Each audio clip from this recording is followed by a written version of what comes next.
Welcome back to Scarlet and Maize. I'm Adam. This is Zach. Hey. We're going to kick things off with the more interesting of the two games. Yeah. The more fun of the two games. Michigan 34, Maryland 27. So maybe not surprisingly, I do have a few things to say about this game. And honestly, it doesn't, even though it's not all positive things, it's fun to be able to talk about something other than a gigantic victory over nobody. Michigan did whatever they wanted to. Okay, move on. Yeah. First of all, I don't think it was as concerning as I keep reading and hearing about from Michigan fans and from non-Michigan fans. I agree. It was close in the first half, yes. I agree. Maryland had the lead for about a minute in the second quarter. It was longer than a minute, but still. In the second quarter, by 3, and then Michigan scored and held the lead the rest of the game. Maryland never had the ball with a chance to take the lead the entire fourth quarter. They had the ball once with a chance to tie it, and it got picked off on the second play. Whatever. Maryland finished the game with 397 yards. Not ideal for Michigan. However, Maryland's, if they're better at one thing than the other, it's the offense. 397 yards, not ideal, obviously. However, they also got 75 yards on their last drive, down 15, and they had to convert a 4th and 13, 3rd and 21, and a 4th and 12. Again, they converted a 3rd and 21? Yeah, that's not ideal either. Wow. But, so there's obviously stuff to clean up and get better at. I just think the panic is a little funny to me. Yeah, I agree. The whole game, Joel Klatt was talking about how Maryland was carving up Michigan on the ground and Maryland should be running more. Their two running backs ran it 24 times. Based on Joel Klatt, because you weren't able to watch the game, based on Joel Klatt's comments, how many yards per carry do you think they had? 6. 2.75. Yikes. Okay, Roman Hemby was supposed to be the big home run threat. He finished with a long of 6 yards. Wow. Maryland's quarterbacks averaged 6.9 yards per attempt with 2 touchdowns, 2 interceptions. Is that really super concerning? I say, calm down. Yeah. Some people are saying J.J. McCarthy struggled, but he was 18 for 26, 220 yards, 2 touchdowns, no picks. I wouldn't say he struggled. You wouldn't? No. Good. Can you tell me why? Wait, no picks, but how many times did you put the ball on the ground? Don't leave that out. He fumbled twice, lost neither of them. Yeah. But whatever. No, can you tell me why the narrative is that Talia's fewer yards on more attempts, 1 touchdown, 2 interceptions was more impressive than J.J. McCarthy's? Because I keep hearing about how Talia carved him up and J.J. struggled, yet J.J.'s better statistically than Talia in the game. Whatever. It's expectations. That's fine, but don't say after the fact. One's the quarterback for Michigan. One's the quarterback for Maryland. I think that's right on. What the heck is going on? JJ did miss a few deep shots. I think he was. Did he really? He was like 1 of 8 on throws over 20 yards, which, if that continues, yes, that would be a problem. However, this is the first time that we've seen him, I think, miss a throw on a deep pass. So if it keeps up, if he's 1 for 8 on downfield shots each game, yeah, they're going to be in trouble. However, if J.J. McCarthy doesn't keep struggling on those, which he hasn't most of his few throws at Michigan. You know who doesn't miss on deep shots? Peyton Thorne. Were you going to say Peyton Thorne? C.J. Stroud. Oh, okay. I'm sure he does. I don't know the stats, but yeah, he's not 1 of 8. The one concern that I have with him moving into this week, which I'll get into more later, is that Iowa only has a chance this week if Michigan turns it over and McCarthy is reckless with the ball a few times. And everybody's going to be talking about it. Yeah. I mean, McCarthy was pretty reckless. He did fumble 2 times. He almost threw a pick once. He didn't. But sometimes it worked for Michigan when he was reckless. He scrambled for 30 seconds on a 3rd and 7, yeah. But he picked it up. Yeah. Sometimes it was nearly a turnover, but it wasn't. Yeah. The only way Iowa wins. Iowa scored 27 points, but they had more defensive touchdowns than offensive touchdowns again. But against a defense like Iowa, those plays like that 3rd and 7 scramble, is that going to happen? That play where you said it was almost a pick, is it a pick against Iowa? Those 2 fumbles, does Michigan recover it? Well, that you're right, but that also assumes that JJ keeps making those types of plays, which that assumes that he doesn't get any coaching in this week about, hey, maybe chill out. Yeah. Maybe learn if – so Maryland was dropping 8 a lot of times or 7 a lot of times. And he just sat back there waiting for the pass. When Charles Woodson after the game said to him, God gave you your legs for a reason. You need to start learning to run quicker. And he was like, it's a good point that Charles Woodson told me. He said that was GOAT advice, which is true. But, so assuming he plays the exact same way and makes the exact same mistakes, you're right. I think they're in trouble, which is what I said. But I had one fan, not you, but another Ohio State fan, say he had a great weekend watching Michigan get exposed on Saturday. But if we ignore all the close games that Michigan won last year before winning the Big Ten, making the playoff, and an actual loss that didn't end up mattering at all last year, we can still look all the way back to 2018. Wait, no. We can look all the way back to week 1 this year when Ohio State struggled with a lower mediocre at best Notre Dame team, or back to 2018. They won by double digits, but they still struggled, and it was a game deep into the fourth. They could have. It was not a game deep into the fourth. I believe there. I mean, I'm not remembering the exact score times, but there was a point in the fourth quarter where Notre Dame had the ball with a chance to take the lead. Maybe. I do know that with around 11 minutes to go, Ohio State had the ball, did whatever they wanted. It took 7 minutes to go down the field. That's when Ryan Day learned how to call a running play. Yeah, apparently. Yeah. But so 2018, Ohio State beat Penn State, who would finish 9-4. They beat them by 1 point. They only beat 7-6 Minnesota by 2 scores. They got destroyed by 6-7 Purdue and needed overtime to sneak past Maryland by 1 when Maryland should have converted the 2-point conversion in overtime to win, but they dropped the ball. Who was the head coach then? Not Ryan Day. 2018, who was the offensive coordinator? Ryan Day. Okay. How many points did they put up in those games? It doesn't matter. They were so close to losing. Are we saying 34 points is, not good? I'm not saying it's ideal, but it's not like they won 17-13 or something. Yeah. I'm just saying. That year, Ohio State finished 13-1 in 2018. They had a number of close games. So, like I said, there are obviously a number of concerns moving forward that need to be addressed, but let's not act like they're these flaws that can't be fixed. I'm not saying they all will be fixed, but they can be fixed. Was anyone coming into the year thinking Michigan was a perfect team, especially to start the year? No? Calm down. I do think going into this game, some Michigan fans felt like they were a perfect team. Well, some Michigan fans are dumb. I even picked Michigan to lose a game and not to Ohio State. More on that later, but whatever. Michigan State again. Maybe. If that's Michigan's one loss, I don't care again. Yeah. Maybe Michigan falters at some point. I'm not saying that they won't. I just think it's silly to put a ton of negative weight into a win when they were up by 15 with a minute left in the game. Maybe put a lot of weight into it. I don't know how much it impacted the game, and I don't think it impacted the outcome. But how is it that Michigan has 9 penalties on the year? Maryland has 32, second most in the entire country coming into the game. They both finished with 1. The refs didn't call anything on either team. There were missed calls on Michigan too, but man alive, it's so much more frustrating watching a game when it's clear the refs are thinking about dinner instead of football. There were a few times I was like, oh, here's an obvious hold. Nothing. The flags just would not come out. I think they called Maryland's on a false start that was obvious and the whole D-line stood up and pointed. It's like the refs didn't want to call penalties the entire game. I want to end with this, though. Okay. Blake Corum finished with 243 rushing yards and 2 touchdowns on 30 carries. That's the most rushing yards since Denard ran for 258 against Notre Dame in 2010. And it's the most by a Michigan running back since 95 when Biaka Batuka ran for 313 against Ohio State. So, last week, Blake Corum ran for 5 touchdowns, the most since 2021 when Haskins ran for 5 against Ohio State. And then this week, he had the most yards by a running back since Biaka Batuka ran for 313 against Ohio State. So way to be Blake Corum.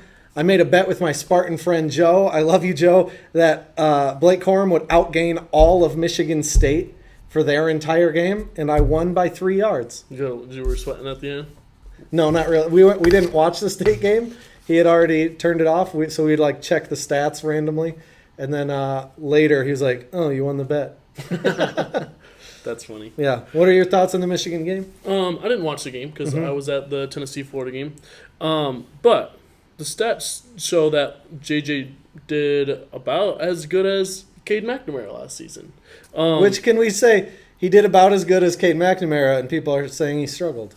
But go ahead. I didn't say he struggled. No, but a lot of people are. Go ahead. I would actually say he did worse because, I mean, JJ did fumble the ball twice. That sounds out of character for him. And Cade McNamara, how many times did he fumble last year against Maryland? 0 times, yeah.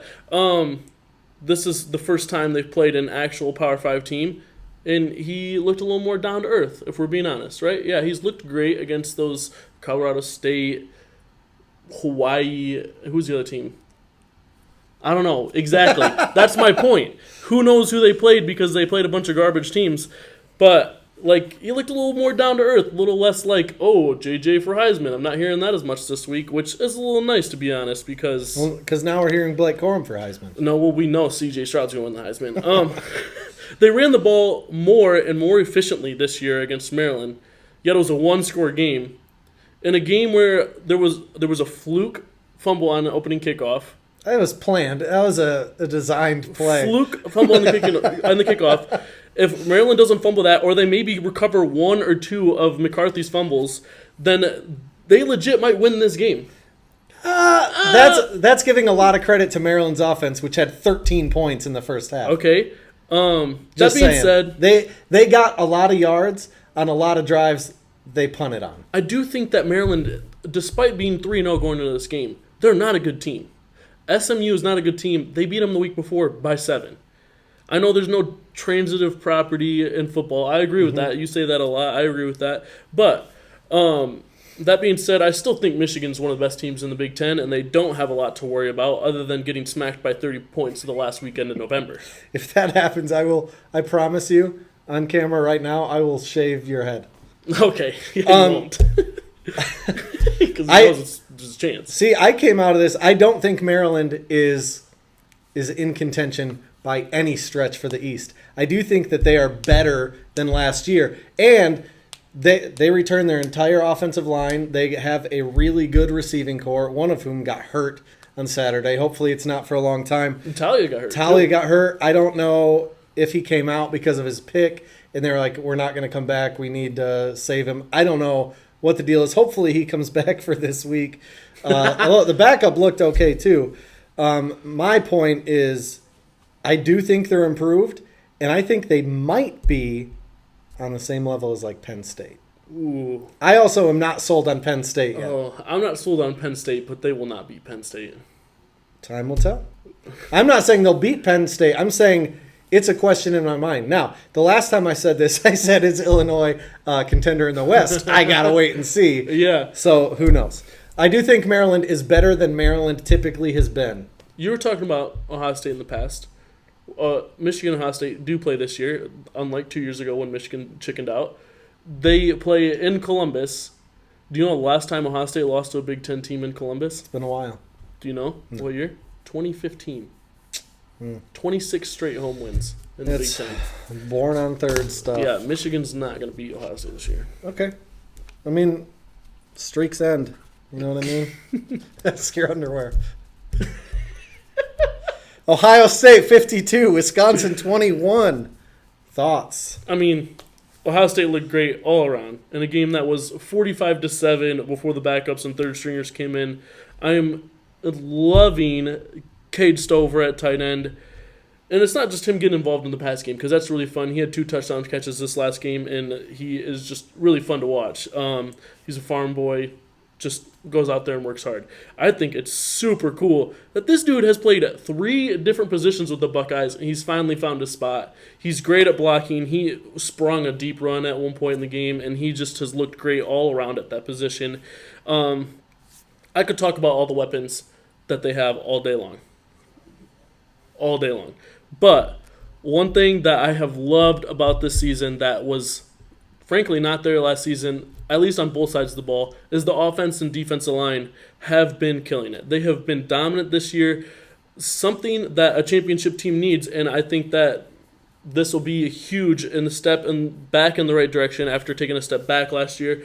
They gave up 0 tackles for losses and 0 sacks against a really good Wisconsin defense, and they frankly did whatever the heck they wanted. They, I think, averaged over 6 yards per carry. They did average over 6 yards per carry. Let me ask you this, though.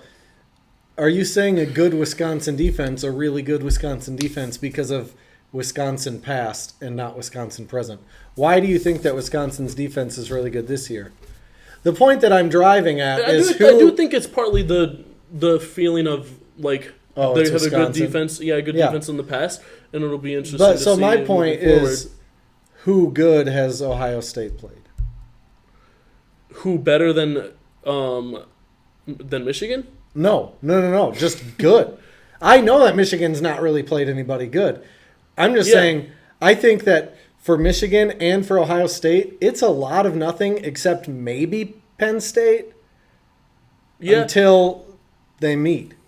Yeah, but I do, that's the thing. I also don't remember who Ohio State has as crossovers. They play Iowa in Northwestern still. And who? In Northwestern. I think so. Western, like Western Michigan. No, and I was like, Northwestern. So they already played Wisconsin. Obviously. Right. Just happened. Yeah. But so as far as crossovers, then they'll obviously play Minnesota in the Big Ten championship game. And I think they'll just run right through their schedule, in my opinion. But that's what I'm saying is the difference between last year is even against teams that weren't good, the defensive line did not look as dominant as it has this year. It did not play as well as it did last year. The linebackers didn't play as well as they did last year. Eichenberg is on track to be an All-American, in my opinion. He's just been all over the field the last few weeks. He had 14 tackles, I believe, on Saturday, and he's just looked really well. He has more tackles for loss this year already than he did last year. Crazy. Yeah. A couple weeks ago, weeks ago, I complained about the amount of penalties that Ohio State was committing. Do you remember that? Mm-hmm. Yeah, I remember it too. They have had 4 penalties in the last 2 weeks combined. It's pretty good. The last stat I'll say, and I have 2 more stats. The last 2 stats I'll say. The next one I just love. Ohio State is on track to have 2 1,000-yard receivers and 2 1,000-yard rushers. Has that ever happened? I seriously doubt it, but I haven't checked. But that's pretty incredible. Someone check. Yeah, someone check for me. The other one is Wisconsin had 296 total yards. That sounds like a decent amount, but just about half of it came in the last 2 drives in the fourth quarter with the backups in. That's fun. So it's fun that you said the defense played so much better. Braylon Allen ran it 23 times for 7.2 yards per attempt. He had a 75-yard carry for a touchdown against the third stringers. Take that out, and he still averaged about 4 yards a carry, which isn't like, we dominated. He's also the third best running back in the Big Ten. My main takeaway was, can we please do away with divisions? Because the West is so bad, except maybe for Minnesota, who the pollsters obviously agree still haven't played anyone decent, as they're 4-0 and just ranked 21st. I get to that later. Yeah, Ohio State's defense is clearly better than last year's, but I still don't think that we know how fixed it is yet. Like, it might be all the way fixed, like you think and hope. Yeah. I also think it might be they haven't played a good offense. I don't think that for the Ohio State to win the national championship with how good their offense is, their defense doesn't have to be perfect. And I mean, Georgia also struggled. I don't think any team looks untouchable right now. I think every team has struggled in at least one game. I agree. I mean, I don't know. I still wouldn't say Ohio State struggled against Notre Dame, especially losing Jackson Smith and Jigba in the even first after quarter. Seeing Notre Dame struggle the way that they have. Yes, they just beat North Carolina. They did just beat an 89-year-old Mac Brown, unranked North Carolina. He's not 89. I don't know how old he is, but he's old. But I will say this. Yeah. Ohio State's defense was bad last year. And it is, I think, currently tied for 21st in total yards. And there's been 2 teams in recent history that have had a defense outside of the top 25 and won the national championship. That was the 2019 LSU team, historic team, and that was Cam Newton's Auburn team. I do think that Ohio State's offense can be on par with both those teams to win a national championship with how good their defense has played this year. You are unbiased, so I'll take your word for it. Scarlett and May's picks standings. So I did better than you again, 9-1 to 8-2. But who's got the better overall record? So far, it's 40-12, 42-10. Yeah. I'm closing the gap, is my point. We'll see. Big Ten takeaways. I'll go first because I have two. I don't know how many you have. Penn State is ranked 11th in the country, undefeated at 4-0, but they only outgained Central by 40 yards, while Central had 4 turnovers, Wow. and Penn State won by 19. That's after Penn State struggled mightily with Purdue, who clearly isn't of the beat Ohio State variety of Purdue. Partly because they don't play Ohio State this year, but That could be. Their motivation is just gone. yeah. I have one. Yeah.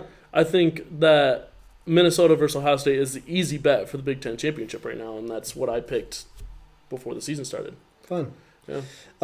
I had been saying, this is more on what I touched on a little bit ago, but I've been saying that we should get rid of divisions. But what if instead of that we just go to relegation like soccer? I think. I don't like soccer. I don't know what But relegation means. Minnesota, so that means like you move up or you move down depending on how you do. So Minnesota would now get moved up into the Big Ten East, and Michigan State gets moved down to the Big Ten West, so that they can both be, playing with teams more on their skill level. That's funny. They shouldn't do that. It's not a joke. On to the rapid fire turd pile picks. Purdue at Minnesota. Minnesota. Illinois at Wisconsin. I almost picked Illinois here. I'm just kidding. I did almost pick Illinois here. I know. But I went with Wisconsin. I was like, this might be a point of separation, but I didn't want to bet on Brett Bielema to give me anything good. I didn't even think about picking Illinois. Yeah, Wisconsin. right. Northwestern at Penn State. You almost thought about Northwestern, too. Yeah, I did. Penn State. Penn Northwestern's the worst. Michigan State at Maryland. Maryland. Dang. Yeah. Indiana at Nebraska. Nebraska. Yeah. Dude, Northwestern. They're real bad. They might not win another game. Because if Pat Fitzgerald wasn't an alum, Pat Fitzgerald would be fired right now. I don't know what their third non-divisional game is, but they play Penn State and Ohio State. They might not win another game. They probably won't. They're really bad. Yeah. On to the varsity games, of which there are only 2 this week. Rutgers at Ohio State. Ohio State by 50. I agree. Michigan at Iowa. It could be just PTSD from 2016, or it could be the fact that Iowa has won 5 of the last 6 home games against top 5 teams going back to 2008. Their one loss was against Penn State in 2017. But I'm seriously, actually nervous about the game. The only way Iowa wins is if Michigan turns it over. But on Saturday, Michigan fumbled 3 times. They only lost 1 of them. McCarthy was far from perfect while throwing. We all know what happened the last time they played in Indy, but that was in Indy. Right. Jim Jim Harbaugh said that Kinnick Stadium is the place where top 5 teams go to die. The stats seem to back that up. Yeah. I'm glad it's not a night game. I'm glad it's a noon kick, but honestly, yeah, they won 5 of the last 6 home games against top 5 teams. Yeah. When was the one loss? Penn State. In 2017? Yep. I think it's because the reason they lost that is because they knew deep down that year that Penn State team wasn't really a top 5 team. Maybe. And so I think that Michigan's going to win this year because deep down they're going to know Michigan's not really a top 5 team. A big difference from this year to 2016 is Wilton Spate in 2016 played injured the whole game. Yeah. And Cade McNamara is already out injured. So J.J. McCarthy is just in. Now, if J.J. McCarthy gets injured, they're probably going to go with walk-on Davis Warren. And it might not be ideal. Yeah. However, it's a good thing that the quarterback going into the game is healthy. Hopefully he just doesn't turn it over because Iowa has no offense at all. Their defense has scored more than their offense, maybe literally in every single game so far this year. Michigan just needs to take care of the ball, score one time, pack it up, and go home. So we'll see. I will say this. I have shit on Michigan a decent amount this episode. Not really, though, if I'm being honest.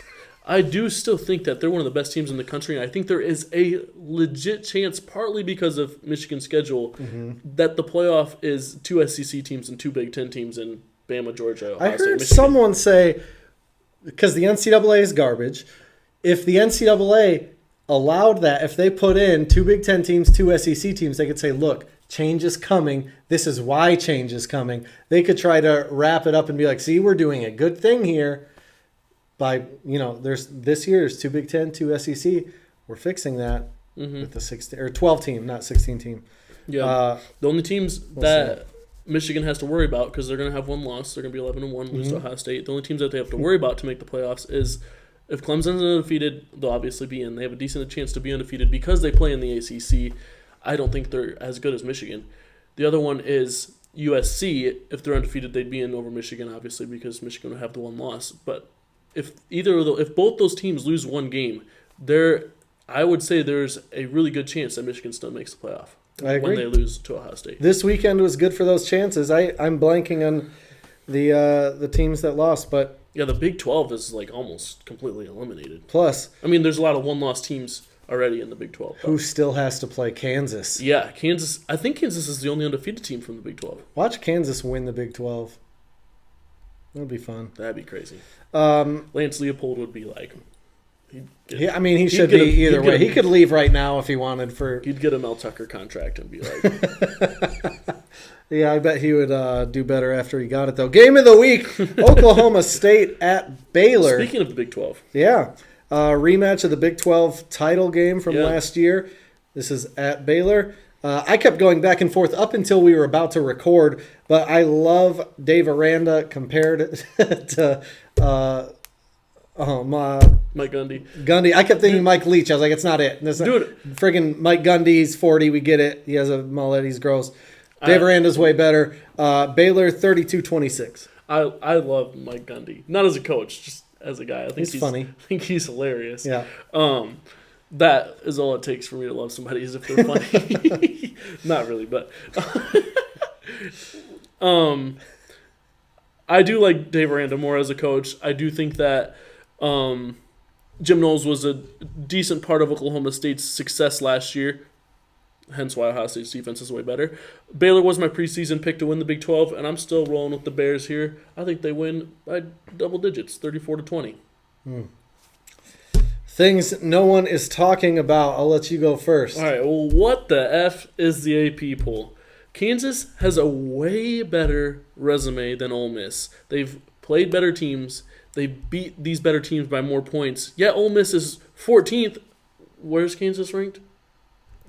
They're not ranked. That is just crazy to me. Kansas State, I don't know what I'm talking about all these Kansas teams and the rankings. That's kind of crazy to me. Kansas State literally just beat Oklahoma. They have the same exact record, both 3-1.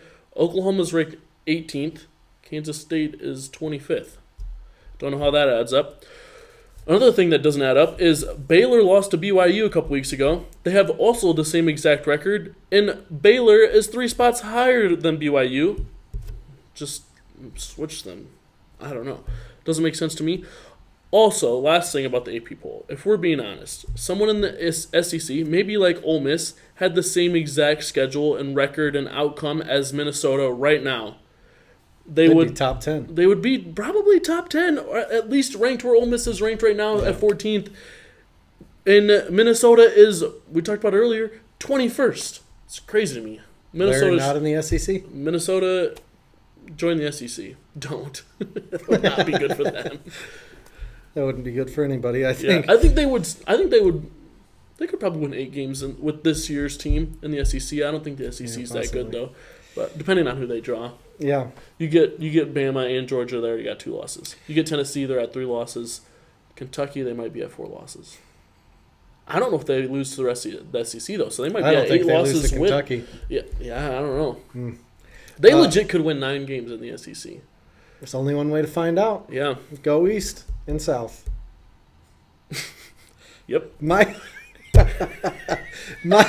thing no one is talking about, Daquan Finn. Yeah. The Toledo quarterback that you said was really good. I still think he's legit. 21 for 34, 1 touchdown, and 3 interceptions in a 17-14 loss to Brady Hoke in the raging San Diego State Aztecs. Yeah, I saw this coming. I checked the stat after the game. I was like, I wonder how good this kid did.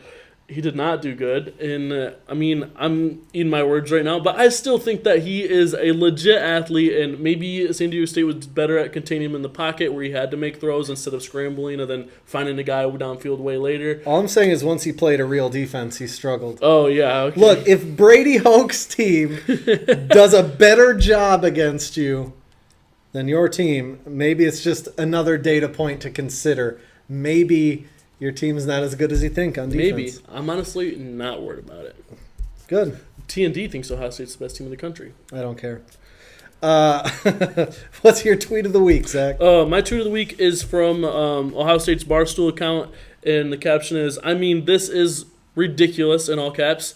Fire emoji. Ohio State is a wide receiver U, and they tagged Brian Hartline, and it's just a snapshot of some Ohio State wide receivers in the NFL, and it is ridiculous. It is Michael Thomas, Curtis Samuel, Noel Brown, Terry McLaurin, Paris Campbell, Chris Olave, and Garrett Wilson, all freaking ballers, and those last two I think are going to be special. They're off to a hot start in the rookie seasons. Garrett Wilson, Chris Olave, miss them sometimes, but we do still have some talent at the wide receiver position. Well, they have one good receiver, and then if he goes out, they struggle. But yeah. Well, he was out last week. But I'm just saying. That's not true. You said. No, okay. What was said by Ryan Day himself, most of the game plan wrapped around them giving the ball to Jackson Smith and Jigba against Notre Dame, who got hurt in the first quarter. All I'm saying is we've heard so much about the 5-stars they can just plug in. Oh, no, Ohio State got 5 more 5-star receivers committed in 5 straight days. Yeah. And then one goes out and they go, I don't know how to move the ball. It seems a little silly. I don't know. They still kind of did whatever they wanted in the fourth quarter. Oh, did you say struggled in Notre They Dame? did whatever they wanted in the fourth quarter. They could have scored 3 touchdowns funny in the how fourth quarter if they perspectives wanted are different to, sometimes. Yeah, okay. Michigan doesn't have a wide receiver better than Ohio State's top 4 wide receivers. So Currently? Donovan Edwards. That's a running back. Yeah, but he's a great receiver. He's not better. He's not better than Jackson Smith and Jigba. He's not better than Marvin Harrison Jr. He's not better than Emeka Egbuka, and he's not better than Julian Fleming. But he also wasn't born on Third, and he also has a win in the last 2 years in the game. Yeah. My tweet of the week, in a response to former Michigan State football player, but Spartan dog for life, Jarrell Worthy, seemingly crowdsourcing Twitter to find replacements for Michigan State's football team, at Wolf Ramon said, "My 13-year-old is pretty good for his 8th grade middle school team. His coaches got him playing offense and defense. What kind of NIL deal can I get? LOL, 6'2", 220 pounds." His 13-year-old son is 6'2", 220? I don't know, but what I do know is it's hilarious that Spartan Dog for Life, Jarrell Worthy, is literally going to Twitter asking for walk-ons to fix his football team. I should look into this, because I think if I got into football shape, worked out with the team, did the works, I think I could probably play better than the safeties they have now. I think you could not get into shape and play better than the safeties they have now. Dude, I will say I had an absolute snag of an interception in flag football once, and I felt like Ed Reed. Well, maybe you should tweet Mel Tucker. I snagged it on take this a picture dude, with a car, smoke a cigar, and go play down, safety. On the way down, just threw him to the ground, ran a little bit. I don't think my flag got pulled, but... Yeah. That's too bad. Yeah. With that, we'll see you next week. Go Blue. Go Buckeyes.